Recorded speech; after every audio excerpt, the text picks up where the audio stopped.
So once I have that hooked up, I like having that hooked up because it's so much harder to roll that into the hitch if there's weight on it. Sometimes I can't get close to it, I have to roll it a little bit, click it in. That's why I like to put that in first.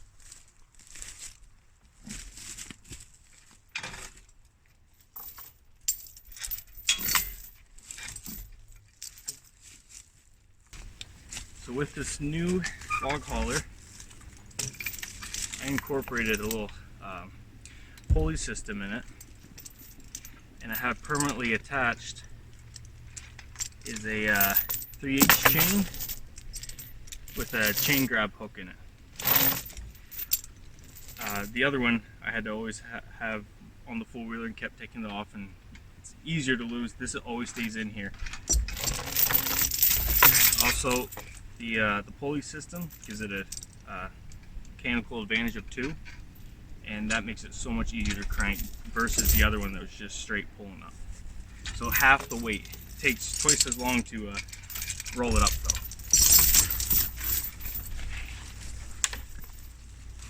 Oh, this is a big log.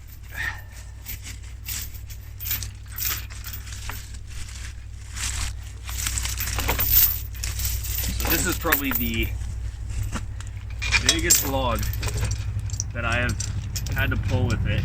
And as you can see, I can just get that chain in there. So I'm gonna try to find just past center.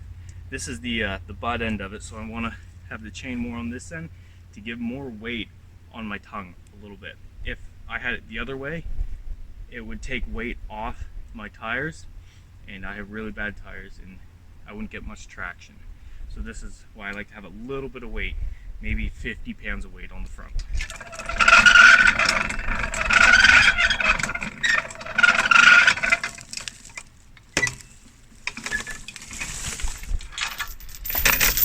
Take that off, run it over. As you can see, I can move that with one hand. It is a little bit of weight, but I'm also picking up other friggin' trees here. Let's carry that up.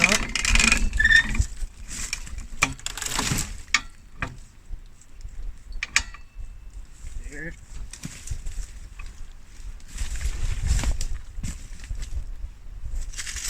It's always the scary part there. And I have only one link left. Actually, no links because that's the chain grab. So once I have it hooked up here, I like to disconnect it, take the weight off this, give it a couple wraps off. So when I pick the other end up, it'll push it down and it'll kind of unwind itself. So take this around.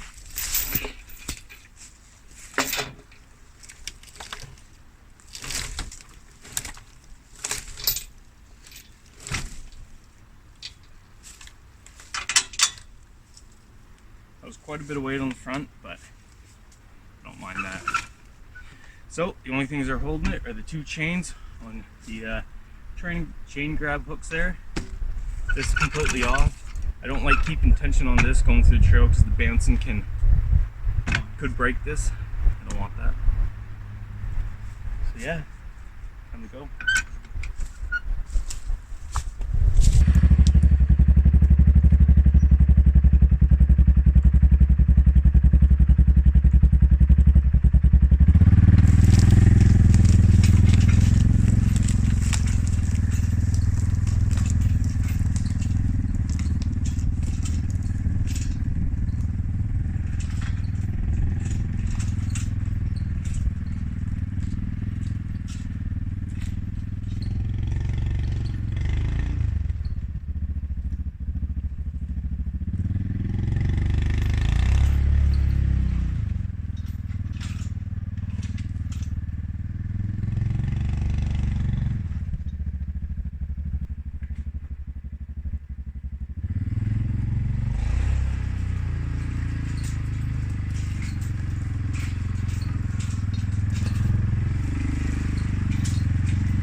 So I found a log weight calculator, and you can input your type of wood what it is.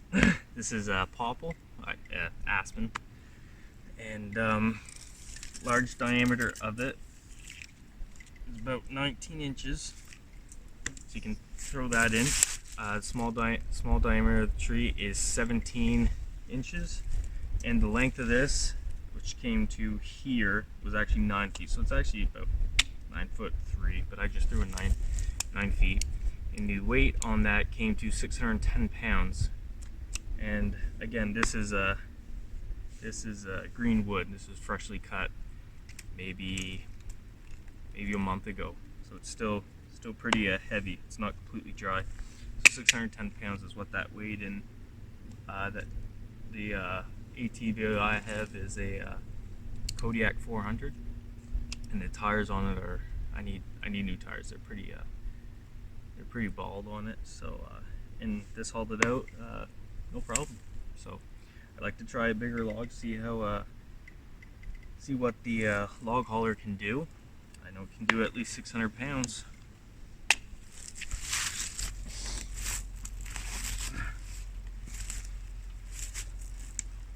So this is actually the second log hauler I made. The first one I made was, it was a little bit wider in here, and it's kind of negative for when you're getting in tight trails like this. So this one I made a little bit narrower.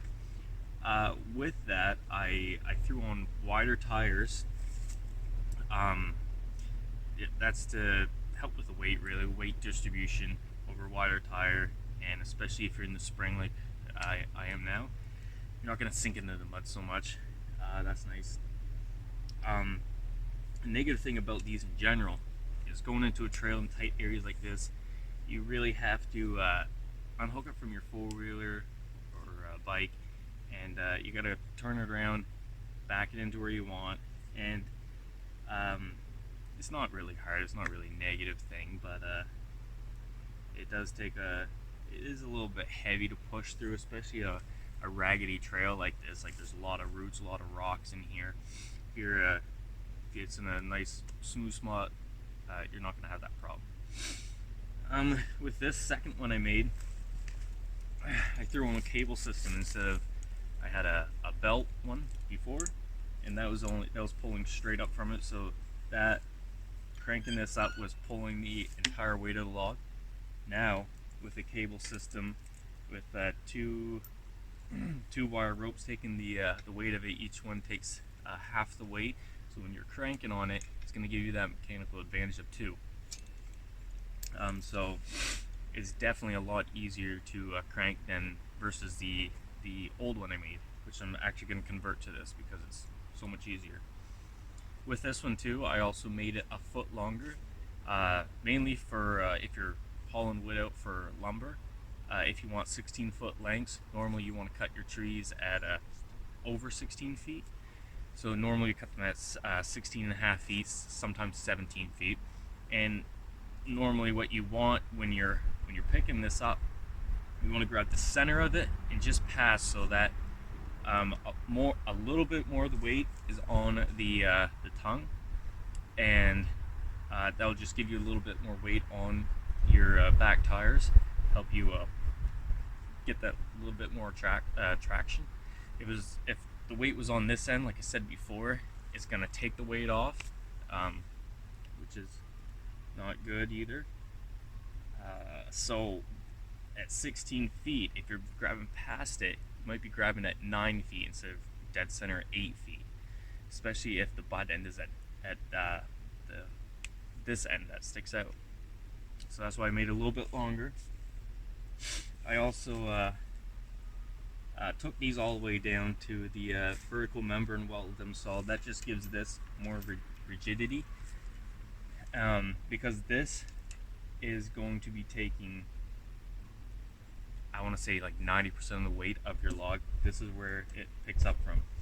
This second chain and V just keeps it in there from bouncing side to side and dropping down and catching on the ground. So this is really where all the weight takes place here.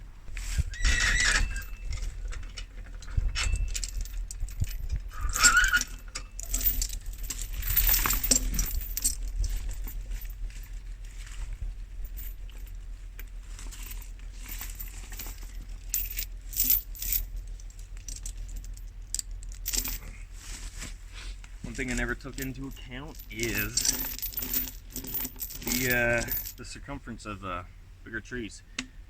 The first one I took up was a 17 to 19 inch diameter, and I was just able to get to that last link there for the grab hook. So that's definitely something I need to could always add on, but something I need to think of in the future if we make another one. I need longer lengths to accommodate for bigger diameter trees.